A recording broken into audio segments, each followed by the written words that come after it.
Welcome back to the deciding game of Team Envy versus Counter Logic Gaming. CLG drew first blood, Envy responded with 2 of their own, and now CLG have tied everything up. This is where it all matters. Everything up until now was just the story setting the stage. This is where it ends, gentlemen. And CLG have chosen red side. Yeah, and their backs were against the wall so much in that Game 4. Not only was it a Game 4 victory, it was a Game 4 come-from-behind victory. And this entire series, CLG has drafted the better late-game team composition, and Envy has drafted the better laning composition. And in that game, CLG was able to outscale, find the team fights with their team play, and take it to victory. And it's been very interesting where CLG drafts something that is very strong as a whole when they get together, but then on the other side, Envy have a lot of strengths in their lanes individually, and that's when they start getting behind, we just see this overwhelming rubber band back for Counter Logic Gaming. Let's see how the picks and bans play out for this final time, because Gnar has been big in both of the CLG wins. I want to see if Team Envy target that, and I also want to point out Aurelion Sol in the first phase, Team Envy not risking them pulling out that ace up their sleeve in the final game. I think this also means that Envy wants to pick a mid laner in the first phase, because they don't want Huhi to be in a comfortable mid lane matchup with Aurelion Sol. And that's one thing about it, is they don't know the matchups well enough to know what he considers to be a good matchup against it. Right. So they just banned it away. Huhi's like the only person in the world that knows what that champion does. Yeah. And right now, they've left up Kalista, which has been banned by Team Envy every single game. That has been what has replaced the Aurelion Sol ban. And Counter Logic Gaming, even though they swapped to red side, ban exactly the same things. This is something I love about this patch, is that red side bans are pretty much whatever you want them to be, because there's so many powerful things up right now. So the Kalista is locked in by Envy. At the same time, the Gnar is available for Counter Logic Gaming. They're also going to grab that Tristana that's such a popular pick into Kalista itself. Oh my goodness, so much choice right here. You would think because of the success of the Gnar this series that they might be willing to blind it right now, and the fact that they've been good with Huhi on pretty much everything, but instead, the Gragas is the choice because they have lost to LirA's Gragas as well, and it's honestly been Omar's best champion. Yeah, OmarGod has shown plenty of times before, even before his LCS stage presence. The Gragas is one of the champions he's proficient on. Not surprised to see them take that, but now Envy has the opportunity to respond twice. Now the question is it the... I wasn't going to say Zach. I was thinking Blitzcrank for a Ballista combo before it gets banned out, so you have another hook champion. But I've never heard it called the Ballista combo before. That's pretty great. I like that. 100% original content from 100% Irene OZ. Do not repost. Watermark it. Hit it up right now. No, this is super interesting as well, kind of taking some of CLG's champions from earlier on in the series, but it also changes the scaling on this game. All right. Camille and Gnar for the all-in at level 6 when Mega Gnar is down. A lot of power Camille can have in that situation, but then Envy might lose out a little bit on strong early game because their lanes have been dominant, in small part to LirA being on Gragas or Elise and always having a bunch of lane pressure. That's not going to be the case here. Right. We even talked about it before where LirA on Zac does not enable the LirA gameplay. It does not enable this go in the enemy jungle at level 3, steal away their stuff, flex on the other jungler and steal everything, everything he's got away. It just doesn't work like that with Zac. LirA is definitely going to have to switch gears a little bit here as Cassiopeia and Morgana, the first 2 bans of ban phase number 2. Galio is something that jumps up right now to me. If you run the Galio plus the Camille composition, the Thunderdome, where you can just rock somebody and make sure that there's no way to save them. Yeah, Counter Logic Gaming banning the Cassiopeia is something that kind of makes you lean a little bit more towards that. And we're in uncharted territory right now. It's the first game CLG has played red side in this series. First game Envy has been on blue. Envy is playing 3 champions they haven't played all series long. CLG pulling out the Camille for the first time, and they're actually the ones that ban away the Galio. And the Morgana ban means Blitzcrank on the table, not banned here. Possible for Hakuho to pick up that hook champion that was banned away from him previously. Oh, gotta hover Warwick. Can't forget about that ever so important step. You gotta get all the good luck charms you can going into game number 5 in a series like this. CLG, though, have to pick their support and their mid laner. They go for the mid laner. Yeah, and they're willing to blind pick the mid laner in choice for the last pick support. Shows you how important that bottom lane is right now in this series. What do you pick against a Corki? grab a Kassadin or something like that? Corki's a fairly blind pickable champion. If you wanted to go risky, you can go Kassadin because it's a good laning phase, but the wave clear is low, which is dangerous against a Tristana Corki. Absolutely, but Apollo locking in that Nautilus for Hakuho. Yeah. We were a bit critical of it. It started off good in the previous game, but then quickly went downhill after they lost control. Well, mid lane Kog'Maw. Okay. Baby, I've been seeing this all the time in solo queue for some reason. I was like, it does a ton of damage. What even is the build? I feel like I haven't seen mid lane Kog'Maw in forever. So it's actually varied a whole bunch, but the big thing here is that the mid lane Kog'Maw can actually match the Corki in terms of just auto attack trading and outranges him. Your wave clear where you're maxing the E first to make sure that you can just actually roam and have an effect. But this is more scaling from Team Envy than they've ever had in this series so far. Yeah. I mean, just the fact they have the Kog'Maw and the Zac means late game teamfights are no longer an inevitable win for CLG. CLG also lower on the tank line here because they've gone for the Camille. So more balanced team compositions than we've seen. The other games we've seen have been giant laning phase advantages for Envy and then huge team fight advantages for CLG, and that's not true in this series. We have champions that can bridge you to late game team fights and champions that will be excelling in late game team fights. So that's what you want to see in series like this, evolve to a point in which the 5th game has to be the decider. And what I love to see in a game number 5 is the sheer amount of engage between both sides. You've got a Gragas, an Alistar, and a Camille on one side. You've got a Gnar, a Zac, and a Nautilus comboed with a Kalista on the other. Both of these teams have a clean trigger pull. And this is a very important game right now for a lot of players here. Honestly, rain or shine, whatever happens here, Apollo and Hakuho have shown they are a bottom lane to be reckoned with. But this game in particular, in my mind, for Darshan, this is redemption. Game 5 against FlyQuest, Camille was credited with the throw in the final moment. This is the Camille pick for him in Game 5 against Envy to redeem himself. And then we also have to talk about Huhi, who has been outstanding in almost all of these games this series. Loading in. Game number 5. Make or break, it all comes down to this. Once more under the rift to decide who moves on to the semifinals, who guarantees themselves playing in Boston, and who goes home to watch the rest of the playoffs from a spectator spot. Team Envy moving out of the blue corner for the first time this series. CLG moving out of the red. And looking at the Kog'Maw, this may actually just be an AD Kog'Maw. Yeah, well, that's what I was going to talk to you about, Zyrene, because when you said you've seen a lot of Kog'Maw mid, I have seen AD Kog'Maw mid, which is why we are checking the Runes and Masteries right now. He has attack speed, Quints, attack damage Reds, and then Storm Raiders, which is common for bottom lane Kog'Maw, but this one, since they are just both ranged marksmen in the mid lane, gonna look to have double AD carry. Yeah, when I saw the attack speed of 0.78 at level 1, I was like, he's got AS runes right now. Well, that Corki chroma is so cool. He's black and orange. Versus the Dogmaw, which is better, the Pugmaw. Yeah, you've got black and orange super anime racer Corki versus Dogmaw. Man, that's hard to pick between. Well, I hate Dogmaw. I know it's Pugmaw audience, but Dogmaw makes sense too. Yeah, I call it Dogmaw because it's better. Pugmaw is just, I don't know. It's too disjointing for me. Yeah, I know. Dogmaw's only 1 letter off. Anyway, back into the game. We'll discuss skins later. This is all semantics because right now, this aphromoo, who's going to blind the invade? They found Apollo, who has to pop summoner spells to get himself away. Hakuho now on the retreat as well. Afro, Omar, Stixxay, chasing him out of there. Get the hell out of our jungle, says CLG. The angle by Afro, but he burns Flash anyway when he didn't have to. He actually ends up losing out on this trade in a small way. 2 summoners for them, 3 summoners for Envy, but OmarGod still going to end up being harassed. He took damage in that fight, and now he's not getting a pull on his blue buff, so it keeps happening. Envy keeps doing these invades and setting OmarGod back, even though CLG is so ready for it.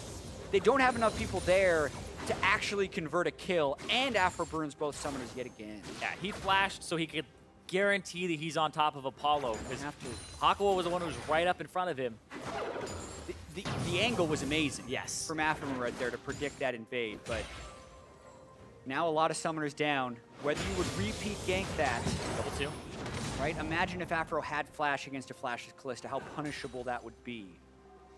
pulverize, flash, headbutt backwards. Can no longer do that. But now, I really want to see what Apollo and Hakuho can do in this bottom lane for the final time. They've been so good in the previous 4 games. They need to do it again, big here.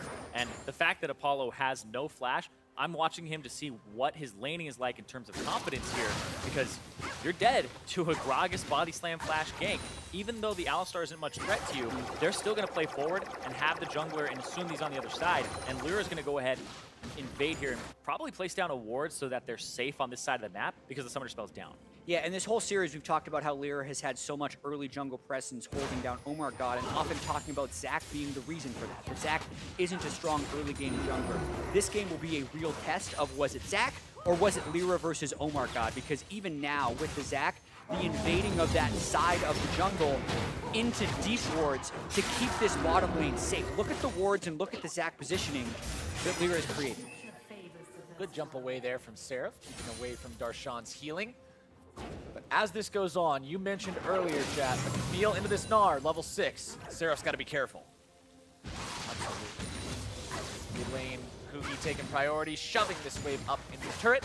Nisqy just having to deal with that farm up underneath as well as he can. So yes, very close between the two of them, honestly. Hakuho making a little bit of a roam towards mid here on the side, and we're seeing Envy kind of operate as a machine as a whole in this game so far. You watch LirA just go in, put down a whole bunch of wards before he even did his red buff. That was to keep the bottom lane safe from any level 3 comeback gank from the Gragas, and that was the priority he put on it. But now you see OmarGod coming through the lane. Now he's spotted by a ward in the tri-brush that was placed by Hakuho.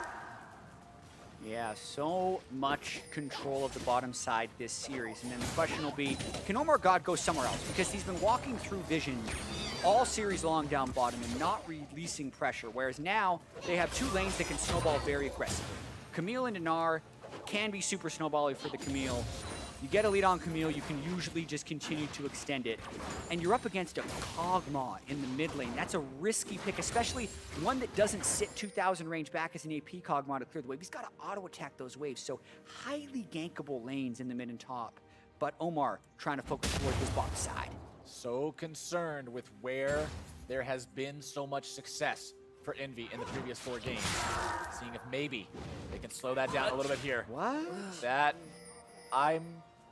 Anybody got a question mark, Ping? So that's one where you think maybe he's trying to body slam really early to flash in, but other than that, it's inexplicable. It's potentially even just a misclick, but you see that more often with like a button that's closer to your trinket ward rather than your body slam. You almost never see that. Yeah, if it's on 4, it's right next to the E, but that's about it. And he wasn't even placing one afterwards. So. Yep, but they're fighting over the Raptors. I just back to that. Oh, the auto attack trades. Ooh, a lot of damage. Storm Raider. Nisqy got the Storm Raider. Ulti hits. Got one more ulti. Aim it. Nope. Whenever I talk to Fusion Saber, FSN Saber in solo queue, he was talking to me about the Storm Raiders Kog'Maw. The biggest benefit of Storm Raiders is that people do not expect you to proc it and then chase them down with all of that damage when he has the W on. It's that surprise factor where people usually calculate, oh, he's this fast or he's doing this much damage, but that throws you off in terms of the approach. He'll be coming back into mid lane, giving Nisqy a lot of damage of his own, forcing the heal out of that Kog'Maw. So secondary summoner spells down for both mid laners now. The flash is still up. TP coming in top side from Darshan, so his will be down along with Seraph, who just teleported back into the lane. Wallop into the big ice ball with the throws in it. Yeah, pretty bold teleport there by Darshan, going right into a Mega Gnar, but Seraph decides not to all in, didn't have full eyes onto Omar, and now this is the timing that they want.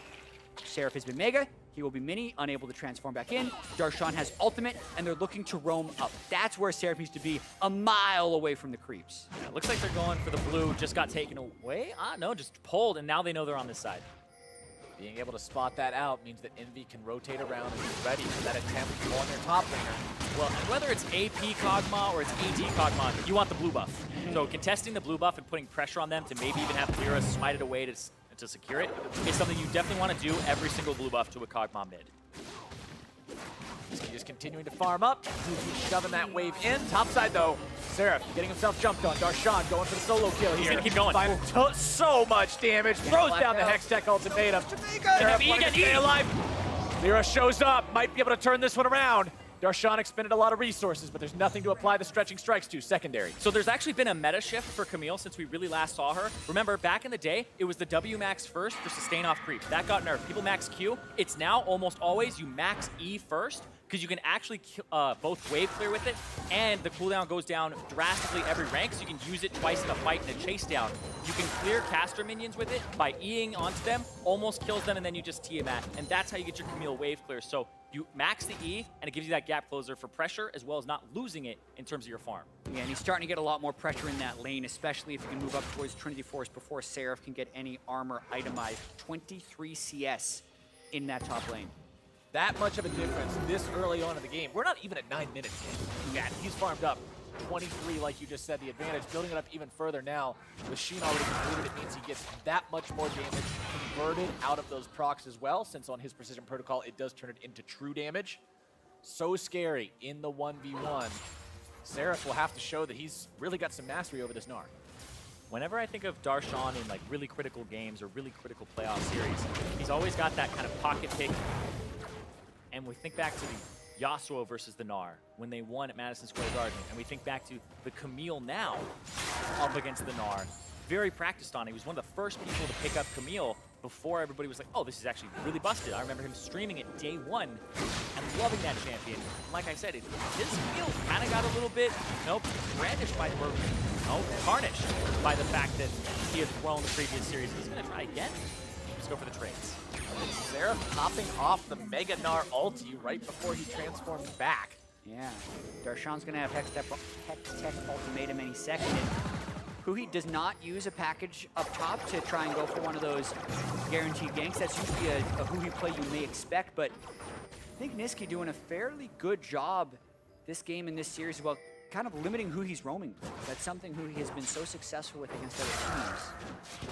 Instead, CLG really trying hard to control this bottom lane. Notice how Seraph actually has the ward control top, even though he's losing the top lane in CS.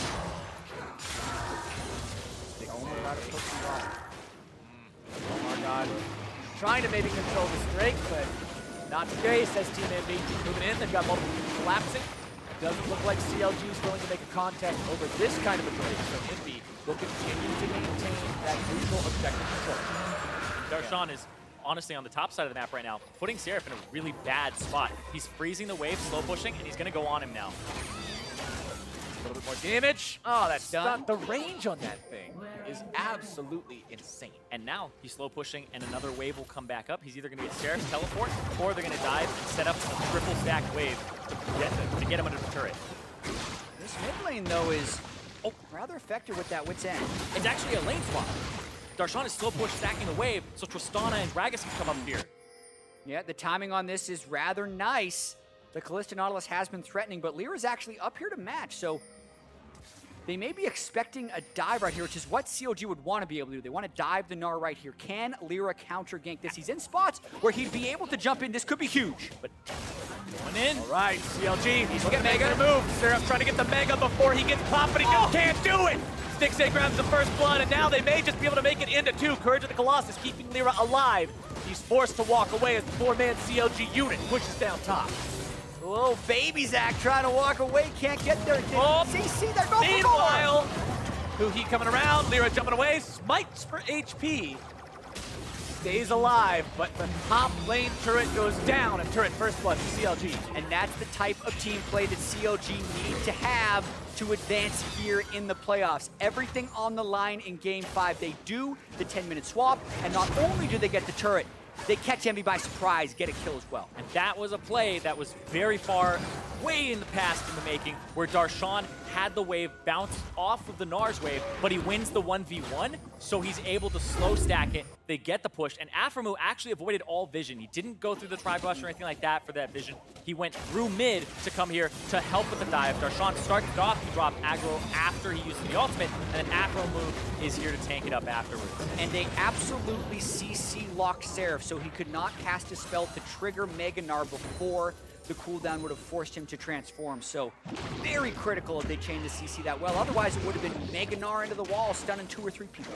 And this kind of premeditation and execution put together is what CLG fans have been wanting to see from this team the entire series. This is what has been expected of CLG. And ever since they brought in Ziggs, I remember CLG becoming that level 1, the lane swap team, the team that has that clever macro play that'll throw you off your game. And right there, CLG, that was very reminiscent of the way that fans really perceived them from the olden days. There we go. Rift Herald secured. LirA making sure he picks up the eye. And Envy has that under their control. They are down 1,000 gold, 13 minutes into the game. They'll likely need to use that Rift Herald to try to even that up a little bit. Mid lane turret is still standing, means that will likely be where they drop it. Apollo just dropping off the Ghost to make sure that nothing's coming for him as he grabs his farm here in the top side. A very significant farm advantage for Apollo over Stixxay yet again, showing that game number 5 isn't really going to break this trend between the bot laners. Yeah, a lot of people are okay picking Tristana into Kalista, but you're still favoring the Kalista in that matchup. Alistar also not considered a super strong laner, but Nautilus not considered a laner in many metas right now for support, so still have to credit Apollo and Hakuho for consistently getting an edge over CLG's veteran bottom. Remember, Apollo blew both summoner spells level 1, and Stixxay still had his, but aphromoo couldn't apply pressure with a flash afterwards, so the pressure in the lane from the support was pretty much in favor of Hakuho. Push continues top, but it also continues bottom side for CLG. Lane Darshan and OmarGod, they just want to make the dive happen. Remember, Darshan's able to drop the aggro if need be with the Hextech ultimatum, not even required.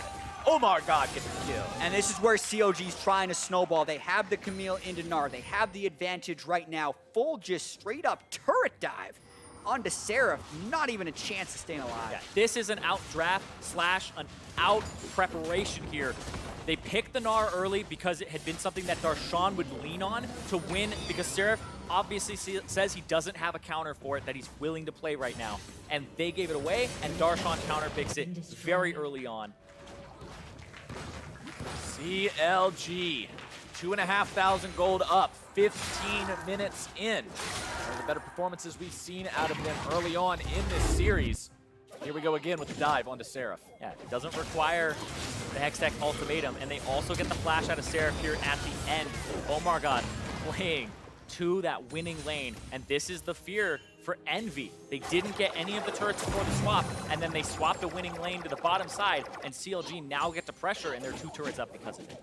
Yeah, and LirA still sitting at 0-0-0 on that Zac. Envy has a team composition, triple auto attackers. They really want to be able to set up an extended team fights, but if they're consistently getting picked off by the Camille, you look at this team competition, who's the carry that can go in a side lane and not get soloed by Camille? Especially if he's able to snowball ahead. One thing that CLG would want more is if those 2 assists for Darshan were 2 kills, because you can still itemize defensively on Gnar, and Camille hasn't quite crested that will kill everyone no matter what. Now, one thing that you just brought up, Chad, talking about 3 auto attackers on the side of Team Envy, is this one of those kinds of games, you think, where the Stoneborn pack Nautilus goes for an Ardent Censer? I want that to be a possibility, Captain Flowers, but I don't think we're there yet as far as people's willingness to sell out for the Censer. We've seen Trundles go Ardent Censers, but specifically because Hakuho would have no way of really staying alive. He'd be a full-on peel dude. Whoever you ult, it allows Censer to proc for everyone. I think it would be good, but I just don't see it happening because he'd be paper. I mean, aphromoo actually just did it last game with Bard, where he had Stoneborn pack instead of going for like a Thunderlords for lane. So right now, though, flank from Darshan on the bottom side, Infernal Drake, and then there's 4 people towards the mid here for CLG. They have mid priority, and it might be a fight. Darshan over the side, he can look at whatever carry. This is such a big Drake. Either side wanting to give it away. Envy, though, health bars a little bit compromised here. CLG, full HP. Yeah, Mega Gnar, though, is buying them a lot of time right here. CLG disengaged. They want that Mega Gnar to transform and not to be a big deal. The Rift Arrow going down bottom is actually pretty clever right here from Envy, and Seraph actually managing to hold off on the transformation, buying them time to continue to poke around here. Envy stalling. Elastic Slingshot, interrupted. Gotta love Body Slam with its priority over almost every other movement ability. Rift Herald stopped before it can find the kill onto the bottom lane tier 1. The priority, though, like I said, when you have 4 people in that position, oh, got him! There we go on a Stixxay. but he gets himself away with the flash. Envy almost coming up big with that one. They do get the summoner spell, though. That could be a huge factor in the upcoming team fight, but over the wall goes Darshan. They're able to juggle around LirA, popping the passive, taking down the blobs. Hakuho and the rest of the team trying to defend them. The root down onto OmarGod as Nisqy seals his fate. Flash away from LirA. Hakuho also barely going to be kept alive here. The boomerang finds 4. More damage from the Kog'Maw artillery. It's a 1-for-0 in the favor of Team Envy. However, they do lose the Zac passive, so we'll call it 1 for a half. Yeah, and also of an Infernal Drake going to go over CLG, so while the kills were in CLG's favor, Envy expended pretty much everything to keep LirA alive to get that kill on Omar. There's this gigantically stacked wave on the top side, so they're just going to give that to Apollo so he doesn't lose any farm time. But it was guaranteed gold on the top side, whereas the Infernal Drake is not guaranteed for you. And when you have a top laner that's built as one of these damage champions as opposed to a hard tank, you're going to get a lot more value out of that Infernal Drake. Very good pickup. Yeah, interrupts a rocket jump, but then the ultimate burn by Envy. And what actually happens when you burn an ult for flash, if you fight right away, the ult being down is usually more important for that fight. So Stixxay sitting on the outside, everyone just jumps onto LirA. Omar does get knocked up by the Nautilus, chain CC by the root, and then the 3 auto attackers do shred him down. That's going to be an issue this whole game unless Darshan's able to initiate on the squishies with aphromoo. But as you saw, multiple members really low for Envy, gives the Infernal over to CLG. CLG with that damage bonus with a 2,000 gold lead, and with Baron spawning in 1 minute, currently find themselves in control of the game. But they got to make sure they hang on to it. Envy grabs themselves their first turret of this game, 1-3 in that count. Ocean Drake under their belts, but that's not going to give nearly as much combat potential as the Infernal will. Speaking of combat potential, Rage Blade just completed, second item for Nisqy. So this is a team, hold on, Seraph, oh boy. This is a team whose top laner has found himself in trouble time and again in game number 5 as Darshan, you mentioned it at the start of this game, Zyrene, the story of redemption on this champion specifically. This was where things turned tragic in spring. He doesn't want it happening again here. Yeah, and Seraph is playing into him right now. Seraph killed that turret a full wave before Darshan made it down there and wanted to continue to apply pressure beyond that point, but no other outer turret had been killed on the map. That's a greedy play by Seraph, and Camille is the perfect champion to punish it. Apollo will continue building his CS lead. It does get larger and larger. I mean, he's up to a 50 lead now. Blade of the Rune King down on him, working on the Runeans next. I'm interested to see when Nisqy will go for a Runeans of his own to continue to apply multiple on-hits to everybody in the team fight. But Team Envy has got to be careful about the way they play these things. That Camille, if she gets too much further ahead, there's just not going to be an answer anymore. I mean, we got to see Seraph do the Trundle versus the Maokai and completely ignore Darshan's Maokai insta-push scenarios. This one plays out differently. Instead of ignoring Seraph, he's just going to ignore everything else and kill Seraph. Yep. Little even more volatile than the Trundle versus Maokai can look. Yeah, and especially the first kill that happens in this matchup is just so snowbally. If you can get the Gnar before he starts getting towards the Black Cleaver and Frozen Mallet, because he got him before, I believe, FaZe even came through, which would have increased his guild. Oh my god. Wow, that was a good hook. All right, here comes the CC. They got to be able to finish him off, though. The flash away.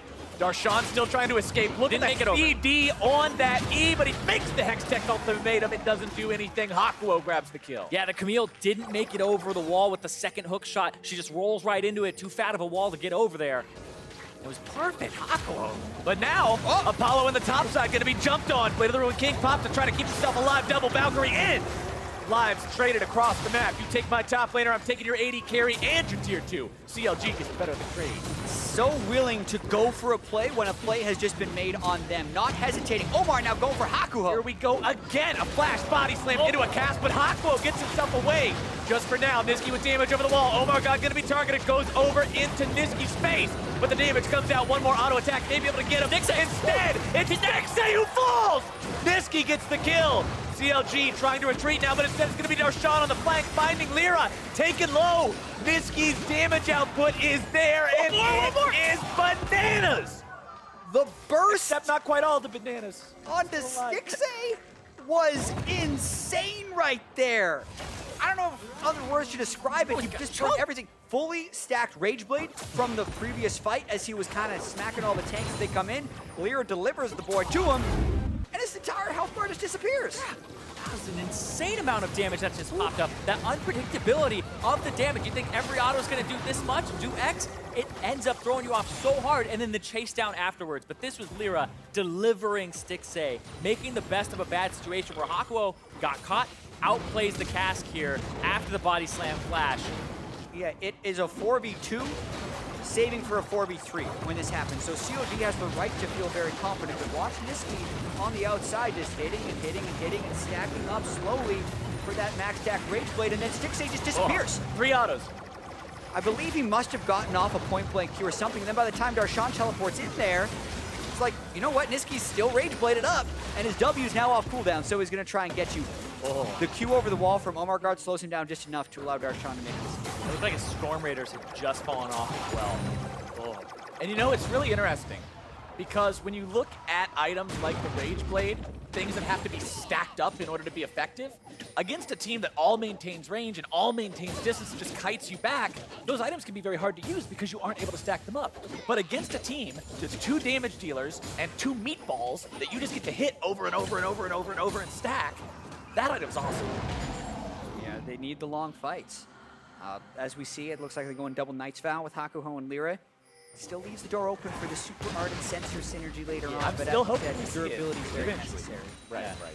And this game, I think, is actually, in terms of tankiness, the least tanky of the 5 games so far. So having the Kog'Maw in this game is going to be really big. This shredding here, I am waiting for these 480 carries, these 4 marksmen in this game, to start hitting these bruisers who don't have an enormous amount of resistances. It's going to be who divers can really get to the other guys and actually kill them, because sometimes the Kog'Maw is just good enough and has enough peel and enough CC around him that he can just stand there and destroy you. Yeah, and this Drake's going to be such an important fight if CLG goes quickly, because there's standing gold for Envy. If they win a fight, they'll get turrets and gain a gold lead. But if CLG win this fight, that's just another Drake to add to their arsenal and continue to apply pressure. Remember that last game, Envy was ahead at 24 minutes into the game. They fought for an Ocean Drake and they threw. They cannot repeat that again. Darshan coming in from the side. Ocean Drake taken low. Hook coming out. Hakuho looking to make this happen. LirA with the secure onto the Ocean Drake. Nisqy needs to stay protected. aphromoo goes into the back line, able to lock him down. Stun onto Apollo.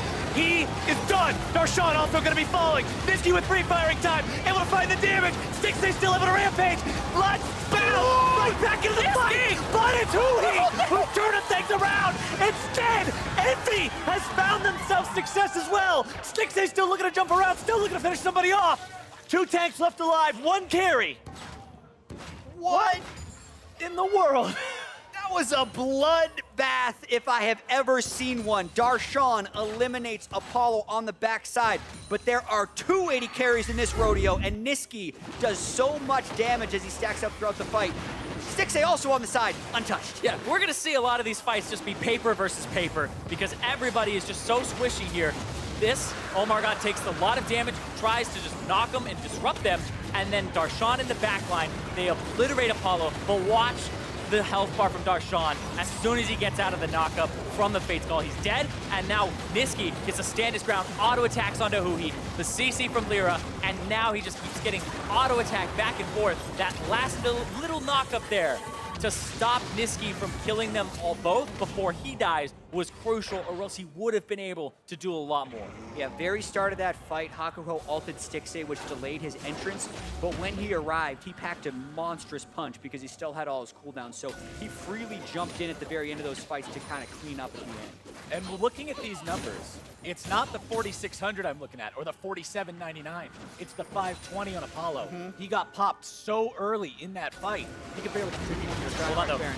Kog'Maw on Baron. Super good. Darshan's teleport isn't up yet. They're forcing hard. They have Nautilus ult if they want to peel the fight, but they have to be careful. Seraph going into Gnar. Where are they going? Ooh, Envy. It's Not just willing to take this one. I can respect being cautious about that. instead they just lose mid priority, get shoved into them, and they have to catch their tier 2 and clear up their jungle as they sacrifice Ward. Especially with the number of auto attackers in this game, if you win a fight substantially, the turrets will drop so quickly. In game 5, the next mistake could decide the season. Absolutely. Both teams fighting hard to get to this point. Only one gets to go any further. Now, CLG, they're doing this thing where they put both their TPs on one side and they've had him in Fog of War just in case. Huhi plays the Fog of War game so well when there's a 1-3-1. Don't always expect him to be there. Yeah, we've hardly talked about the threat of the CLG double TP. It used to be their calling card back when they won their last 2 LCS championships, was their ability to always find flanks and stretch the map. It's been a while since we've seen that really be the calling card of the CLG play, but that's what they're going for in this deciding Game 5, and it's an overload strategy.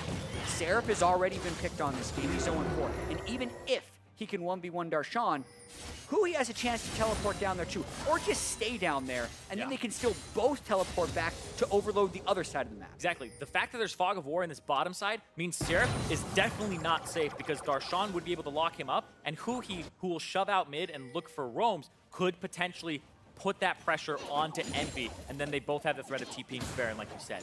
I want to also point out, Nisqy working on a frozen mallet. He's doing it now. Seraph Here he comes, baby. Dunked. Darshan looking to put an end to him yet again, jumping away. Seraph able to stay alive. Gnar just in time. Huhi can't finish it off. That's 2 bodies down south for CLG, but they don't find their mark. Yeah, it doesn't even get flash away from Seraph. They will get this turret, so a shift strategy, giving them about another 1,000 gold of lead.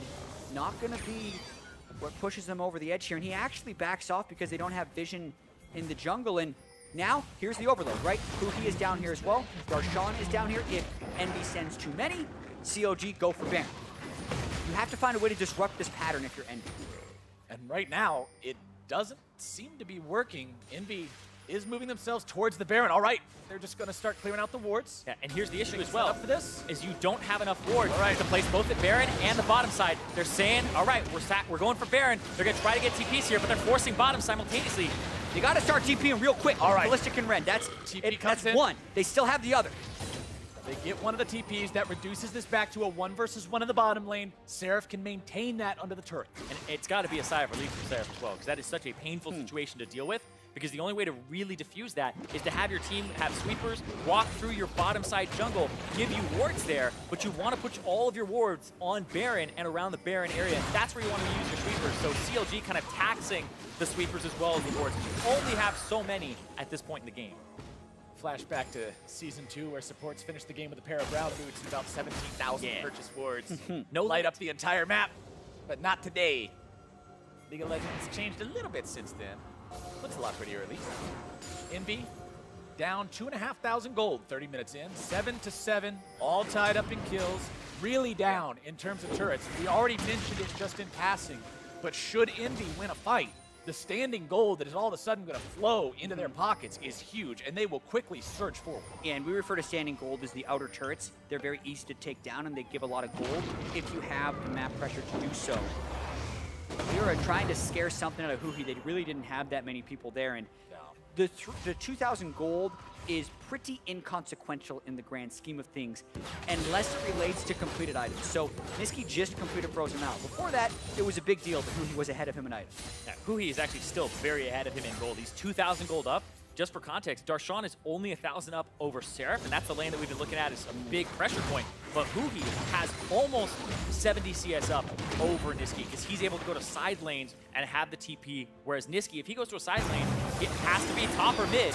Can't go to bottom, because the TP is not there for him. Last elemental Drake of the game, going over the way of Huhi, Darshan, and the rest of CLG. That's going to tie that count up 2-2. Also prevents Envy from having that triple ocean insane regeneration. Yeah, 2 Drakes to 2 keeps this game nice and close, and you can really see how CLG is focusing on this 2-3 strategy with the double TP guys doing their own thing, and the team of aphromoo, Stixxay, and Omar trying to do the rest. This is vintage CLG as far as the way they try and stall out games when they think they have better scaling, or when they think they can make more plays in clutch situations. And this mid turret has actually just been a huge burden for Envy. They really want to take this so they can shove mid priority even further past that mid point, whereas CLG, every time, they get to collapse it to the tier 2, and it gives them more time to work with around the Baron and around collapsing.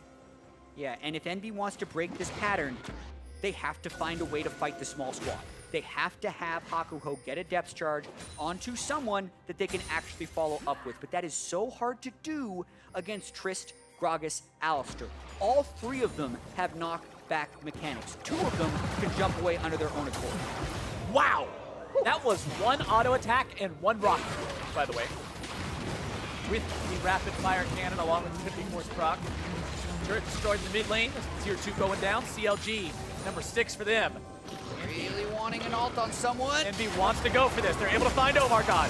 LirA jumping in. aphromoo into the back lines, trying to ult up, tank up, be right there to keep these guys occupied. Health bar is going to be dropping fast. Hakuho almost taken down. They're going to be going low too. Nisqy grabbing the kill onto aphromoo.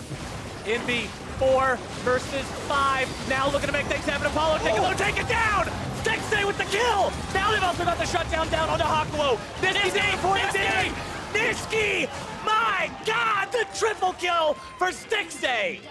A double kill for Nisqy. 2 left on each side. And they get to push in here. And Nisqy, that was insane on the back end of the fight. He didn't have the focus on him. Apollo got burst. He was the one that CLG went for. But the damage from the Kog'Maw was incredible. And these fights are so tightly decided because Apollo got stunned by Darshan's hookshot. That means Nisqy did not get stunned by that hookshot, and both of those guys can take over fight in late game. But the same is true between Huhi and Stixxay, because they are very mirrored compositions in the way that they play. Finally, Hakuho finds the hook. This is the only thing Envy could have, and CLG close to coming away with this fight. Watching this, LirA and Hakuho get chunked out very early. They only pull in tanks, they don't pull in carries. So to this point, the carries are safe. But knocking back the Kog'Maw means the next available target is Apollo. I'm sorry, man, but your Kog'Maw got knocked away. Darshan blows him up.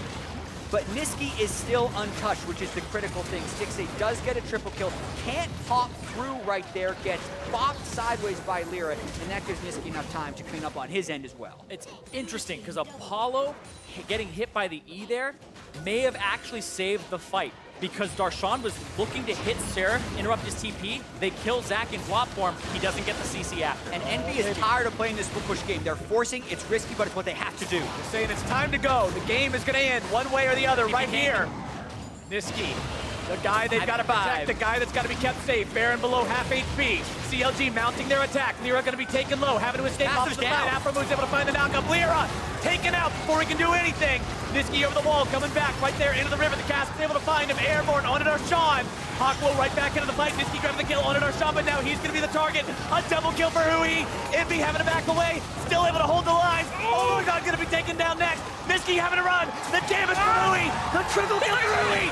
They're still able to find the damage. Apollo can't do anything. Stixxay, unstoppable. And the CLG carries stand supreme with the follow-up of Omar and Afro in this fight. These are backyard brawls happening right now in these fights. 6-1-5 on Stixxay, 6-2-5 on Huhi. They get the Baron, and now they have full control of the game. This is the game 5 of my dream. This is beautiful. It's been so close the whole time, but they push Apollo off, his Ren stacks fade away, and aphromoo is just causing pressure against Hakuho, and they didn't peel off fast enough. LirA drops because of the Baron damage, and the rest of it from CLG.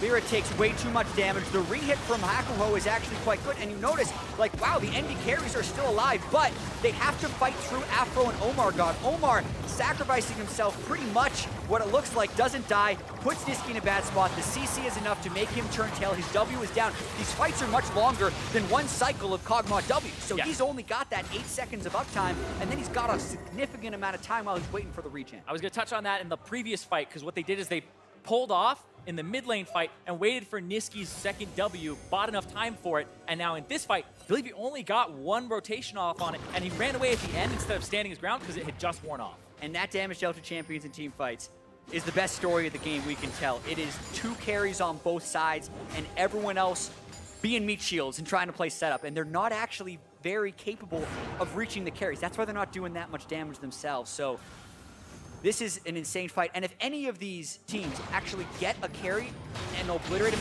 at the start of the fight, they're going to win that fight for sure. 100%. Because of how much percentage of damage is coming from just the mid lane and bot lane rolls from both teams. Both these teams are 2 mallets and 3 meatballs. Whichever one squash the other team faster will find themselves the win. Seraph has almost no way to defend against Huhi. The poke, the damage from this guy, nearly full build now. And now you have to watch out if you're Envy for CLG 1-3-1. 3 people top. Darshan is mid, so because he doesn't have TP, he can transition faster, but it's triple pressure with the Baron buff here onto Envy. These structures are taking so much damage. They're forcing a play onto Huhi. All right, this is the guy they're going to go for. They're trying to go. There comes your flash into your hook. Able to find some damage. Seraph has to jump away. Apollo now going to be in some danger, but the exhaust will make sure they find the kill. Top side, one inhibitor's already gone down, but now the fight comes in. Nisqy's taken down. CLG have found the enemy mid laner. The Hextech ultimatum's going to keep LirA in place. The bloblets are summoned. They're likely going to be burned before they can do anything about it. LirA gets back into his full form, only to be taken down again. aphromoo finding the kill, jumping away. Stixxay trying to stay alive. Darshan grabbing the kill. Ladies and gentlemen, from the ashes of near defeat, CLG will rise again to find themselves in the semifinals. It was all a bad dream. The Game 5 redemption for CLG, and they're going to semis. What a performance from CLG. Their macro play, their teamwork, the way they executed, like you described it, Jet, the classic CLG calling card. That's how they won, and they couldn't have done it in a better style. And they never lost faith, if we're talking about CLG. They leveraged their experience. They went back to basics. The 1-3-1, the Trist, the double TP. It came in the clutch for CLG. And this is not the series they expected to play. They got the 3rd seed against the 6th seed, and Envy was far fewer match wins than anyone else in the playoffs. Many expected CLG to roll over Envy, but that is not what happened. Envy put up one hell of a fight. But it's CLG who moves on to semis. Beyond a valiant effort from Team Envy. They exceeded the expectations of everybody around them. They nearly took down CLG in the quarterfinals, but it is the experience and the team play and the cohesion of these 5 members of CLG, the 4 members who have had so much experience together, along with the new rookie jungler in OmarGod, that have been able to find their victory in a full best-of-5 series today. Now their preparation lies with the semifinals and what they're going to be doing in the coming weeks. Yeah, and it almost seemed like we were going to have a semifinals without CLG for 2 splits in a row. It was close, that giant deficit they had in Game 4, but they persevered, and that's the type of game sometimes you need to overcome as a rookie to fully get the jitters out of your system, because it doesn't matter how much you get invaded early or how many times the enemy jungler may get wards down or how many times your bottom lane dies. CLG has that everlasting sense of confidence that they can persevere in the end, and it's going to be tough. This is not the series they wanted to play, and they got a lot of work to do and improvement if they want to be able to take down their opponent next week. Yeah, and I think about the way that this has ended up, where the solo laners were firing on almost all cylinders for the majority of these games. It was the bottom lane. This is the one where we really saw Stixxay step up, almost doubled Apollo's damage in this game. The team fights came down to that range advantage, and once again, when I'm talking about the draft throughout this entire series, CLG's comps, as a holistic sense, made sense, and then this one, they had all the parts come together with the strengths. Yeah, and throughout the season, Envy was picking for strong lanes, and CLG oftentimes would pick for team comp. Right. And we got to see that battle play out over and over again in these games, until the last one, actually. Envy said, you know what? We just lost the last game. We're going to try and pull out this new Kog'Maw thing in the mid lane. And it almost worked. We're not going to smash lanes. Exactly. It almost worked.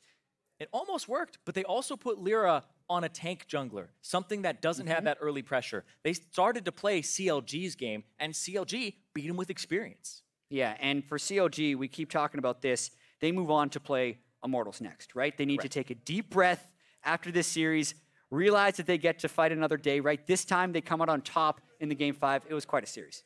Absolutely impressive showing from them in game number 5 to seal the deal. Yeah, and to hear more about that series from a player who fought tooth and nail for the win, we're going to send it to Avli, who has an interview with CLG's top laner. Thanks, guys. Great cast on the day. I am here with Darshan. Darshan, that was an incredible series. You guys won game 1, then we're down 2 games. How are you and the team able to turn the series around? I kind of felt like the whole series, Envy was playing their early game pretty well. They had a lot of strong early picks, and they were kind of dictating the pace of the game. And I kind of think we fell into that a little bit, and we're letting them make what plays we wanted, and we fought dragons that we were supposed to lose. And I feel like when we kind of took a step back, and in the game, I remember having this thought CLG isn't going to go out in the quarterfinals. This is not the type of team we are, and I don't want to lose here today. And I kind of just like communicated like how we just need to take it slow and focus on the fights we can win. And I think once we like slowed down and did that, we just kind of came back in the series because it was kind of a series of what team made more mistakes. Envy just made more mistakes than we did, and we were able to win the game. Now, you mentioned that early game Envy was putting up a fight. A lot of it had to do with them trying to shut down OmarGod. How did the team react to Envy's early jungle focus? Yeah, so I think Envy's team that focuses heavily on the jungle matchup, and we were on Zac, which is a really weak early game jungler, and they kind of had like a nice like cheesy strat to kind of just have their bottom lane walk in and like screw us over early game. So that was pretty hard to deal with. So we just decided to go with other junglers, and it was a lot easier for Omar, I think, after that. In situations like those where they maybe pull off a cheese strat, what does the team usually do? I think it's just about understanding like why they can do it and how we're going to fix it for next time. And I think we were kind of slow to adapt to that in this series, but I think that's something that we can definitely improve on moving forward. And what kind of preparation did you and the team do coming into today's series? We just did a lot of like looking at what they're playing in solo queue, kind of understanding what picks they could be pulling out, and kind of just theorizing like how we're going to do drafts. And that's most of what we spend our time on, you know. And there's also like level 1s and stuff like that, but we definitely could have done a lot more preparation. And I think going against Immortals next, who has a lot more information on us, preparing all we can is going to be really important.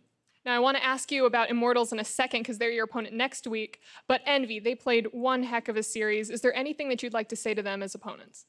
I definitely want to say that it was a really hard-fought series. I think Envy is still a really good team with a really strong early game, and it was definitely a hard-fought win. I definitely don't think that we really deserved like to move on to the semifinals with how we played.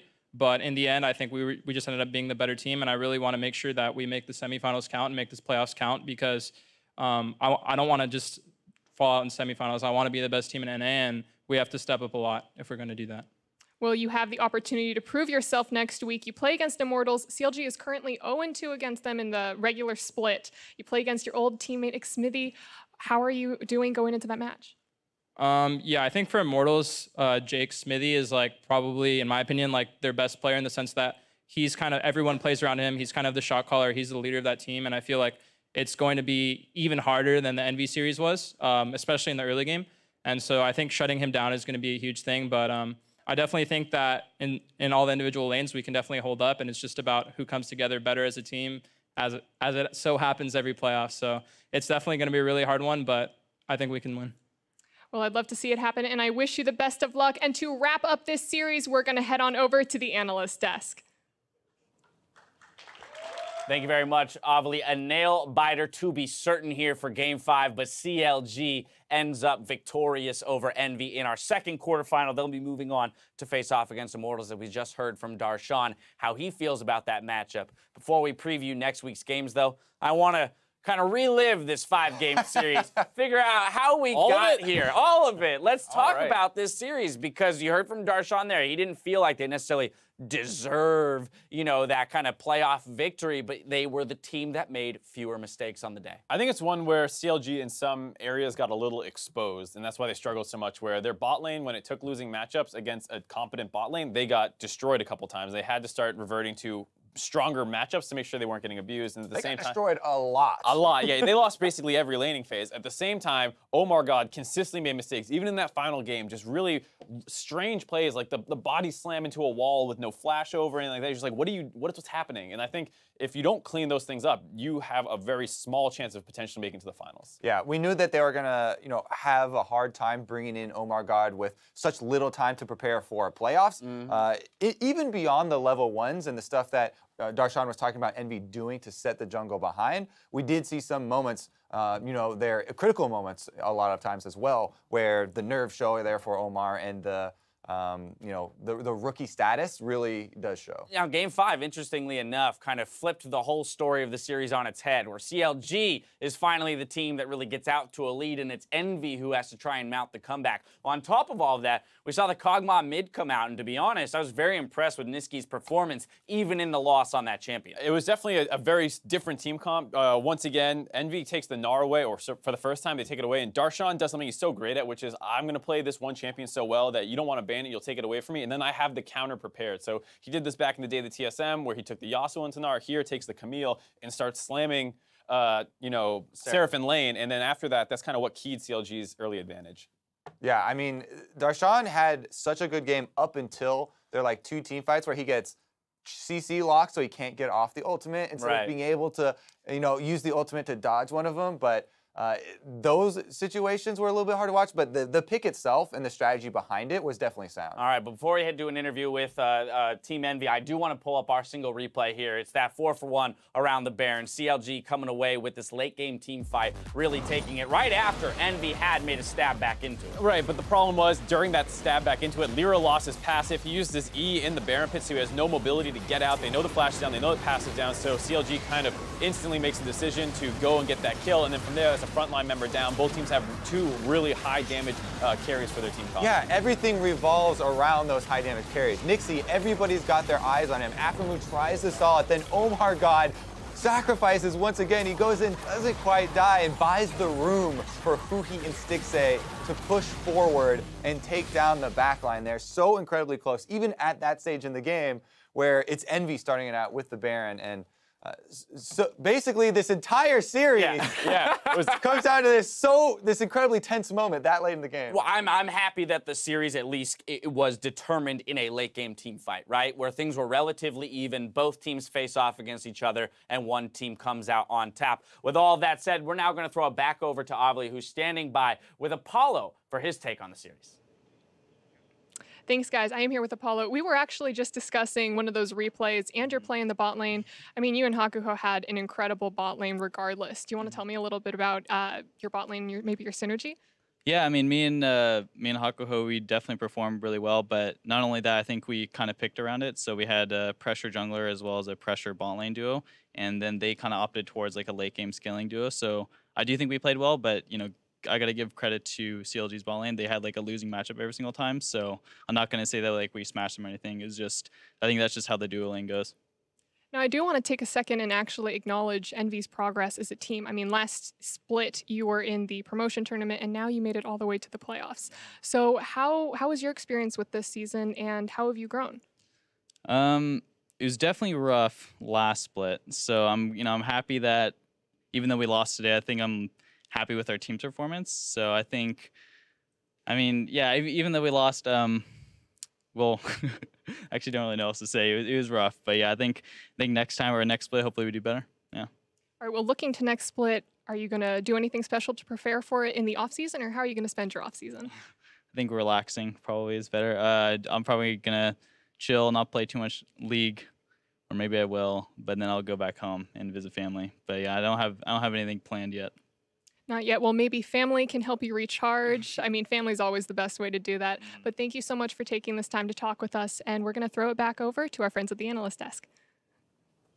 Thank you very much, Avali. Heads should be held very high for Envy. Unfortunately, this is the end of the road for them, as with this loss, FlyQuest will actually edge them out in terms of a spot in the regional gauntlet. So their season is officially done here. But I think the growth, as Apollo talked about last split to this split, not happy with last split, I think they can be happy with the growth that they made this split. It feels like Apollo's a humble guy in general, and I think he's being a little bit too humble in that interview where he was just saying, oh, that's just how the matchups played out. I mean, they did have favorable matchups, but they also had outplays. Yeah, they also had outplays. They also just generally were winning the matchup harder than it needed to be. You didn't need to hit that many hooks. You didn't need to get that many kills in lane, and I think that's something where they deserve to, like you said, hold their heads high about their performance in this series. They were 2 of the most important players for Envy. I think the other part of that growth for Envy is definitely around Nisqy in the mid lane here. Yeah. People had so many questions surrounding this team, and all the changes that they made in the middle of the season and bringing in this rookie in the mid lane, but he looks completely unfazed by pressure. Like we're talking about these matchups in the playoff games, and he's playing Kog'Maw mid in Game 5 and absolutely just dumping out the damage. 10th to 6th, going to 5 games against the 3rd place team. It was a performance where I was like, I can't wait to hopefully see them in Gauntlet, and then you realize how the points shake out. That's not going to be the case. Unfortunately, not the case. Yeah, but their season cut short, but it was a great showing out of them, best you could hope. A fantastic season out of Envy. Now, we had a lot of great performances today, but we'd like to recognize one player who stood above the rest to earn the Player of the Series honor, and that person was Huhi today. Let's talk about this guy in the mid lane. It was a tough decision between him and Darshan because both of them were critical in a lot of the different victories, but time and time again, he had these picks that came up really big, switching over the Corki, the Vel'Koz coming out, the Cassiopeia performance. In all their victories, you could track that he was a huge factor in the team fights and the plays to set up the wins. Yeah, a lot of successful roams, a lot of successful damage in the team fights from the back line. As you said, though, we really have to hammer home that Darshan, honorable mention as well. Yeah. He did so much, especially if we go back to the very beginning of the series. For this team. It's easy to forget game 1, game 2, right? Those ones are they seem so long ago at this point, but Darshan was absolutely destroying kids on the Gnar, even forcing the pick away and then having the answer. But Huhi here in the mid lane, not having to stretch to the Aurelion Soul today, but it's still finding its way to the ban list, hitting that Vel'Koz, hitting the Corki, even the Victor, so showing that his champion pool is wide and deep, and he has all the tools that they will need in order to move through playoffs. I think the question is the team around him and whether or not they can get to that point of synergy where they can actually operate as a full 5 and contest against some of these other top teams. Definitely, because they have some tough opponents ahead of them. Immortals, as they talked about, is going to be a very difficult matchup. Right. And Smithy... You want to talk about a strong bot lane. Yeah, there's another strong bot lane that they're going to have to deal with in Ole and Cody's son. But enough out of that. We're going to get to that in a bit. Now, throughout the quarterfinals, you took to Twitter to call out the plays that warranted a double take, and so we figured we'd give you a third look for our LCS big plays. Brought to you by Acer. First up, Cannon Fodder mentioned the clutch moves from the Cloud9 ADC in their series yesterday. WTF was that, Sneaky? What a god play. Let's take a look. Going back and forth with the the flashing games. They're going for the knockback, but Adrian, Altec still saving. Oh, Sneaky, that was crucial. Knocks him back, he makes it happen. Adrian 1 hit away from dead to top, that's 3 kills. Absolute perfection from Sneaky. How is he still alive? Watch Sneaky in this fight. They're immediately going for Altec there. The double flash in, and then Sneaky. That is one of the most insane plays that I have seen in a playoffs game in North American LCS history. It's a great call, Kobe. I actually... So let me say, I did overreact a bit because I was so hyped at the moment. Yeah, but it was a big moment. But it still was a big play. Well, and like some people tried to downplay that, like, oh, it was a triple kill. People reset with Tristana, but like, understand, you're flashing in, you get an auto, or you jump in, get an auto attack, flash the Taliyah W, get another auto attack, jump away with no stutters. It wasn't like he canceled any autos. He did it all as perfectly as you can make that play. So I do think it was hype. And it wasn't just the execution. To me, a large part of that play was even just going for it because it's so risky and jumping in like that. You know, 9 times out of 10, somebody's getting flamed super hard. Oh, yeah. For going for that play.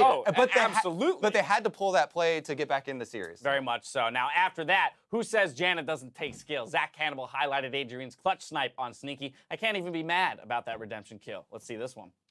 He's spotted out, though. Altec's on the chase. Nowhere to go. Top lane. Contracts wants to finish off that inhibitor. Sneaky's not going to get out of here. Oh, did he cheat? He played it! He played it! He can't get away from Keen. He's trying! Adrian gets the kill, and now 2v5 on the map. Trista. One hit. Oh, please. Nice. Can we end? Oh, that was brilliant. Clean. Yeah, caster cam on that was a lot of fun. Yeah, too. Kobe's clearly having fun this weekend. They all were. That got Jat up out of his chair. That series was really, really fun. It was both series this Back and weekend. forth. I mean, we had a 4-game series yesterday, a 5-game series today. I'm hoping that the competition continues. Next up, the Bowl logged in after CLG's huge Baron steal, saying, "OmarGod online." One more time. Darshan's gonna hit third. 2K taking out if they can. Aphromoo. Omar going in. But he got it! OmarGod! Take the Baron at CLG! Flash. I pulled Casio. Done. I jumped. Nice. Well, We are falling apart, bang. We're having so much fun watching all of these The bags. caster cams add so much to these. They do, they really do. There's a whole nother level of exciting when you take a look at the caster cams. But that was a huge play for the rookie in game 1. And let's remember that if that Baron had gone the other way for Envy, we may not even have gotten to a game 5. I mean, it's a series where like OmarGod definitely had his downs and why this went the full 5 games, but he also had his ups with that steal. And then in the final game, he had that last when they went for that big play on the base. Huhi. Yeah, he was the one who found Nisqy out and let his team actually win the game. So you do deserve a small tip of the cap for some of his Right, yeah, we can demerit him every once in a while, but we also have to give him credit where credit is due. Finally, Neon Ace had to point out how much the Envy rookie stepped up in his first postseason. Nisqy is a god. We'll leave it at that.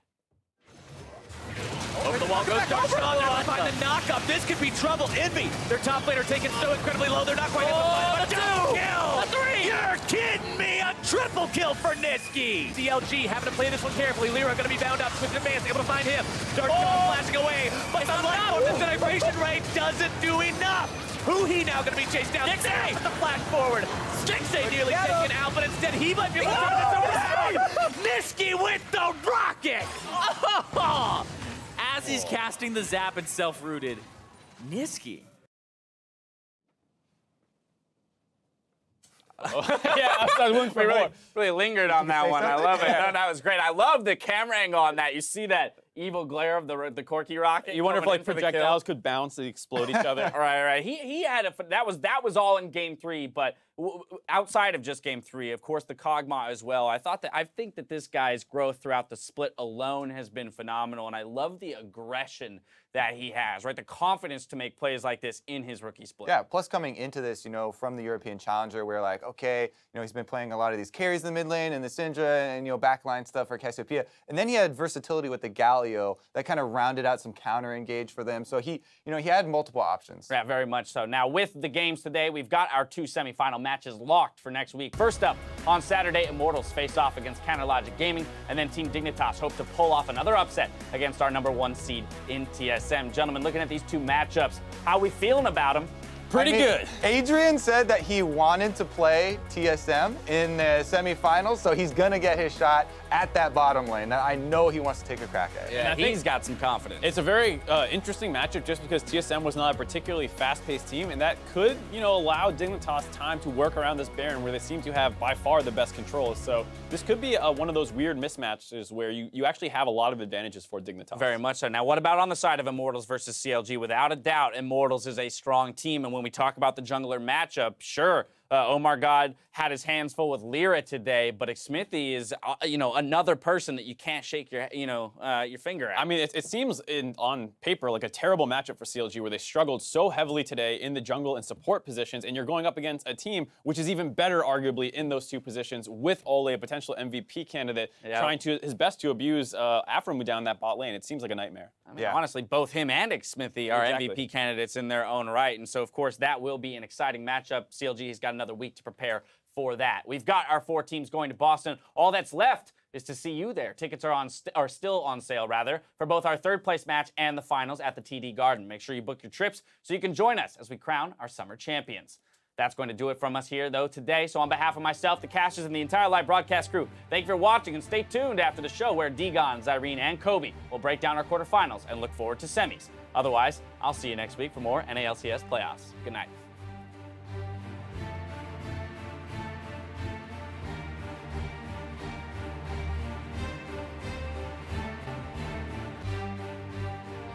We're heading into our 2nd quarterfinal of the weekend between CLG and Envy.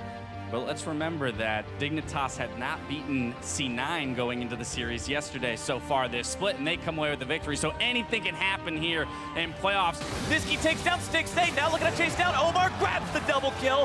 3 down on the side of CLG. Nisqy still trying to get away, but not going to do it. The mid-turret, now worth more than 100 gold. Yes! Gosh, though. It actually is a lot of damage. They get it. Doesn't matter. Darshan's gonna hit 3rd. 2K taking out if they can. aphromoo. Omar go in. Headbutt. Oh, got it! OmarGod! Takes the Baron at CLG! Colonel, try to catch up. Go in, Colonel, try to catch up. Nice. There's a level advantage for Stixxay. They've been giving him those solo lifts. He got him. He hit him with 2 Qs and pressed the ult. And now they're destroying the rest of Envy. Both of the damage dealers are gone, and CLG will likely make their victory push here. Stand United has been used. Galio coming in. The hero's entrance for first blood. Jay, back up. Kai, bro. All the time. Gragas. Victor. Okay, go Victor. Don't die too. Careful. This could be trouble. Envy, their top laner taken so incredibly low, they're not quite at the 5. Double kill! A 3! You're kidding me! A triple kill for Nisqy! Stixxay nearly taken out, but instead he might be able to Nisqy with the rocket! Really good catch onto Apollo here. Damage coming through. Stixxay going for the flash just to make sure the hero's entrance comes down! No way! Stixxay with a double. The aphromoo connects! Darshan with the wallop! Stixxay still able to rampage! Let's bounce! Right back into the fight! But it's Huhi who turned to take the round! And aphromoo finding the kill, jumping away. Stixxay trying to stay alive! Darshan found the kill! From the ashes of near defeat, CLG will rise again to find themselves in the semifinals.